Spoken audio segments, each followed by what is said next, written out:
परछाई एपिसोड 188। अब आगे पद्मिनी की बॉडी किसी इमेज की तरह ब्लर होती जा रही थी कि देखकर माया इतनी तेजी से उस बैग की तरफ बढ़ती है कि युवराज उसे रोक ही नहीं पाता। जैसे ही माया बैग के पास पहुंचती है, पद्मिनी वहां से गायब हो चुकी होती है। ये नज़ारा देखकर वहां सभी लोग दंग रह जाते हैं। किसी को भी अपनी आंखों पर भरोसा ही नहीं हो रहा था। पद्मिनी के गायब होते ही माया गुस्से से सुहानी की तरफ देखकर कहती है, इसके लिए मैं तुम्हें माफ नहीं करूंगी। ये कहकर माया धुएं में बदल जाती है और वो धुआं बड़ी तेजी से उस कमरे से बाहर चला जाता है। युवराज माया को रोकने की कोशिश करता है लेकिन रोक नहीं पाता। युवराज इससे पहले माया से कभी नहीं मिला था, लेकिन वो समझ जाता है कि माया बहुत ज्यादा ताकतवर है और उसे काबू करना इतना आसान नहीं होगा। माया के वहां से जाने के बाद युवराज एक नज़र सुहानी, निशा और विवेक को देखता है और फौरन वहां से चला जाता है। कुछ देर पहले तक वो तीनों माया से डरे हुए थे, लेकिन युवराज की आंखें देखकर अब उन्हें माया से भी ज्यादा युवराज से डर लग रहा था। निशा दुखी होकर कहती है, मुझे लगता है कि अब हमें अपना सामान पैक कर लेना चाहिए। विवेक कंफ्यूज होकर कहता है, क्यों? निशा उसी अंदाज में कहती है, अब युवराज सर हमें धक्के मारकर यहाँ से निकाल देंगे। मुझे नहीं लगता कि वो हमें पैकिंग का टाइम देने वाले हैं। मेरे कपड़े बहुत महंगे हैं, मैं उन्हें ऐसे यहाँ छोड़कर नहीं जाना चाहती। विवेक निशा की बात से इरिटेट होकर कहता है, यहाँ इतनी बड़ी बात हो गई और तुम्हें अपने कपड़ों की पड़ी है। युवराज सर ने पता नहीं कब से पद्मिनी को यहाँ सबसे बचा कर रखा था और हमने यहाँ आकर सब खराब कर दिया। पता नहीं इसका क्या अंजाम होगा।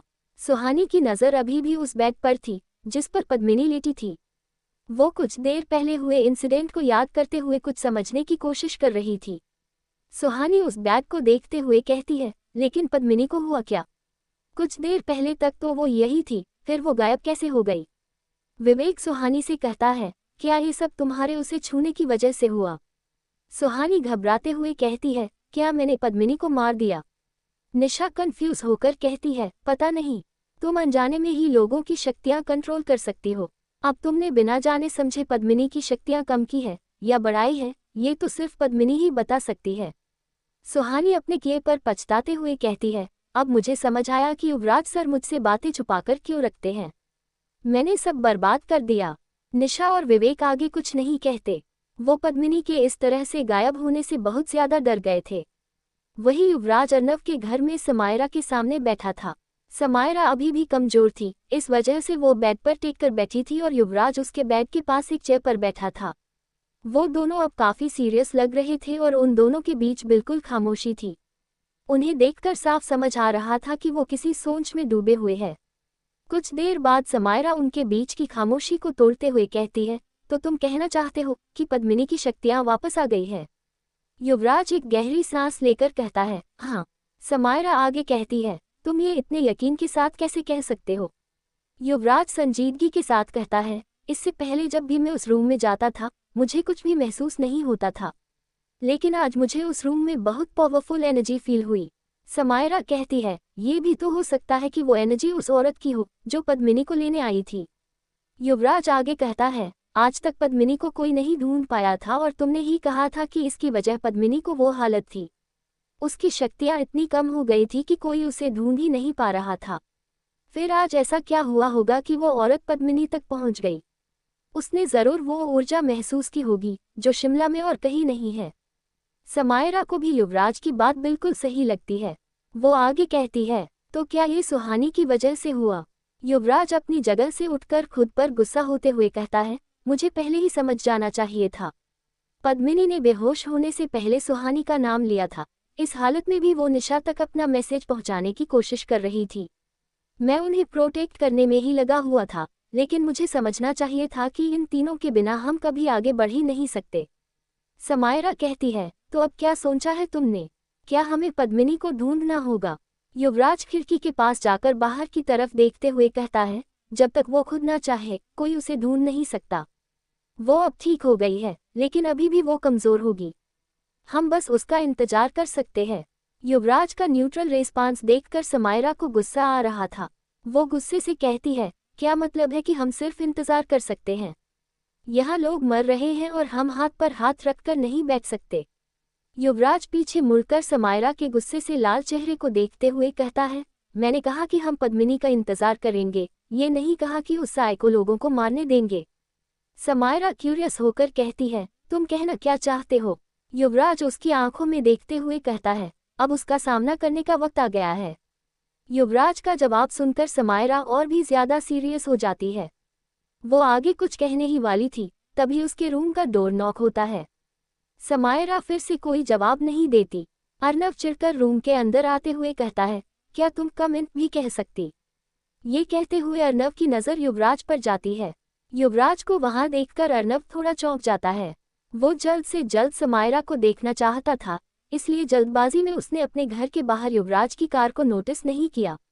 युवराज को वहां देखकर अर्नव थोड़ा अनकंफर्टेबल फील करता है। अर्नव युवराज से कहता है, हेलो मी युवराज। युवराज बिना किसी भाव के कहता है, हेलो SP सिंह। उन दोनों के पास एक दूसरे से कहने के लिए और कुछ भी नहीं था। अर्नव समायरा के पास जाकर बैठ जाता है और उसे ध्यान से देखते हुए कहता है, अब तुम कैसा महसूस कर रही हो? समायरा भी बिना किसी भाव के कहती है, मैं अब ठीक हूँ। अर्नव समायरा को देखते हुए अपने मन में कहता है, मुझे तो ये दोनों सगे भाई बहन लगते हैं। ये दुनिया खत्म हो रही होगी, तब भी इनके चेहरे पर कोई एक्सप्रेशन नहीं आएंगे। बेचारी सुहानी, मेरे साथ वो भी फंस गई है। अर्नव ये सोच ही रहा था, तभी युवराज उसके पास आकर कहता है, SP सिंह, मुझे आपसे कुछ जरूरी बात करनी है।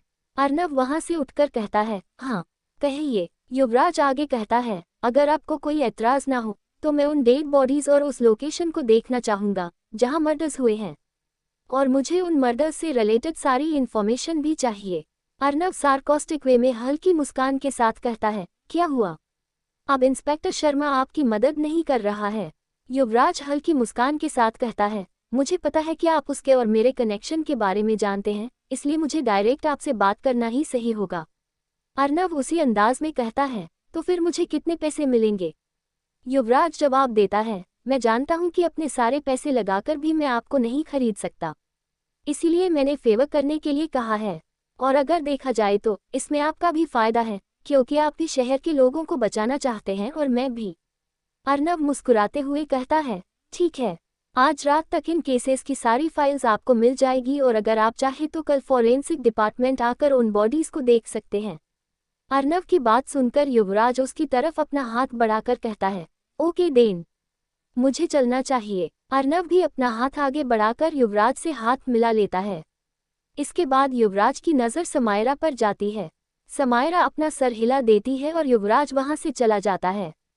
युवराज के वहां से जाने के बाद अर्नव समायरा को ताना मारते हुए कहता है, देखा, कुछ सीखो इससे। समायरा कंफ्यूज होकर कहती है, क्या मतलब? अर्नव कहता है, ये भी मुस्कुराना सीख रहा है, और खुद को देखो, हमेशा सड़ी सी शक्ल बनाकर घूमती रहती हो।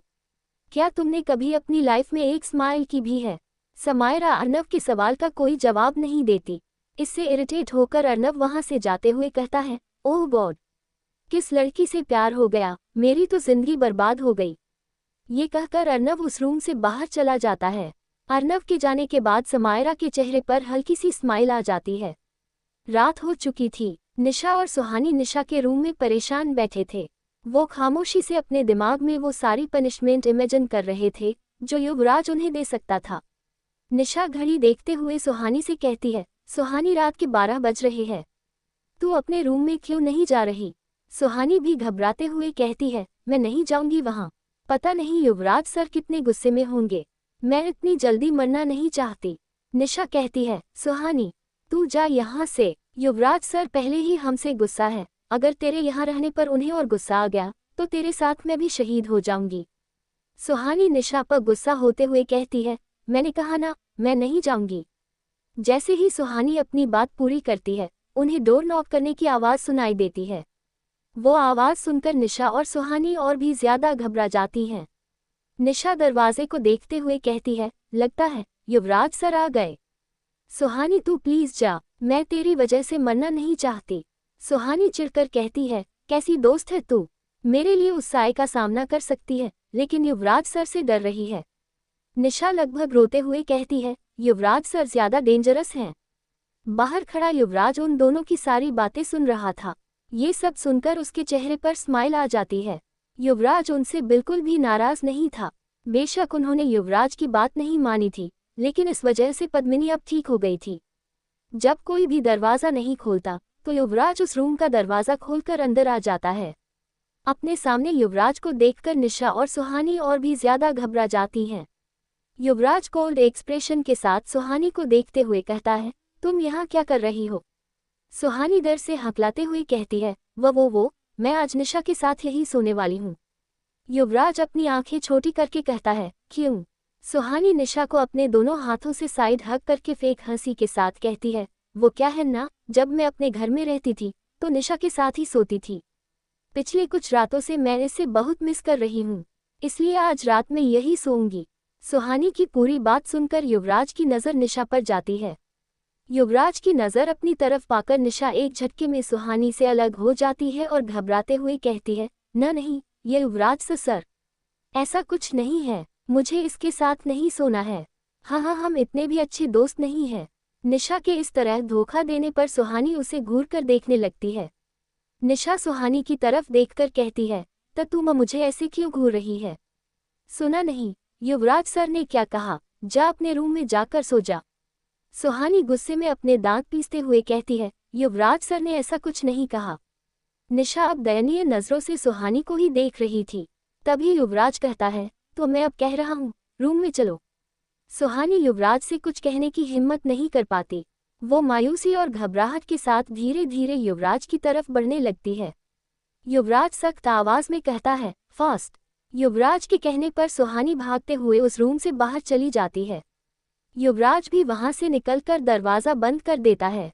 उन दोनों के वहां से जाने के बाद निशा एक चैन की सांस लेकर कहती है, सॉरी सुहानी, भगवान तेरी रक्षा करे। इधर सुहानी तेजी से भागते हुए अपने रूम के अंदर आ जाती है। युवराज भी उसके ठीक पीछे अंदर आता है। सुहानी आज किसी भी तरह युवराज के सामने नहीं करना चाहती थी, इसलिए रूम में आते ही वो वॉशरूम की तरफ भागने लगती है, लेकिन तभी युवराज उसका हाथ पकड़ लेता है। सुहानी पहले ही इस गिल्ट की वजह से परेशान थी कि उसने पता नहीं पद्मिनी के साथ क्या कर दिया है, उसके ऊपर से वो युवराज का गुस्सा फेस नहीं कर सकती थी।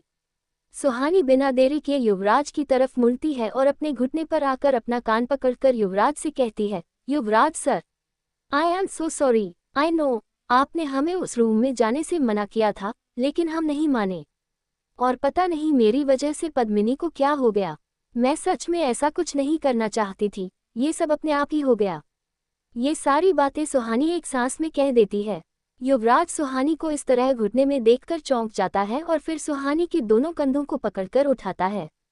सुहानी फिर से अपनी बात समझाने की कोशिश करते हुए कहती है, युवराज सर, सच में मैंने ये जानबूझकर नहीं किया। युवराज बिना कुछ कहे सुहानी को गले से लगा लेता है। सुहानी को कुछ समझ नहीं आता। वो कुछ सोचते हुए अपने मन में कहती है, कहीं युवराज सर मुझे मारने से पहले आखिरी बार हक तो नहीं कर रहे। युवराज सुहानी पर अपनी पकड़ मजबूत बनाते हुए कहता है, थैंक यू। युवराज के मुंह से ये सुनकर सुहानी और भी ज्यादा हैरान रह जाती है। वो फिर अपने मन में कहती है, युवराज सर मुझे ताना मार रहे हैं या पद्मिनी के गायब हो जाने की वजह से ये पागल हो गए हैं। सुहानी इन्हीं ख्यालों में खोई थी। तभी युवराज उसे खुद से अलग करता है और उसकी आंखों में देखते हुए कहता है, तुम जानना चाहती थी ना कि मैंने तुम्हें खुद से दूर क्यों किया था। ये सुनकर सुहानी बाकी की बातें भूलकर सवालिया नजरों से युवराज की आंखों में देखने लगती है। युवराज सुहानी हाथ पकड़कर उसकी आंखों में देखते हुए कहता है, मैं तुम्हें बताना चाहता हूँ कि उस रात क्या हुआ था जो मुझे ये फैसला लेना पड़ा। उद्धरण चिन्ह। आगे की स्टोरी के लिए कमेंट कीजिए।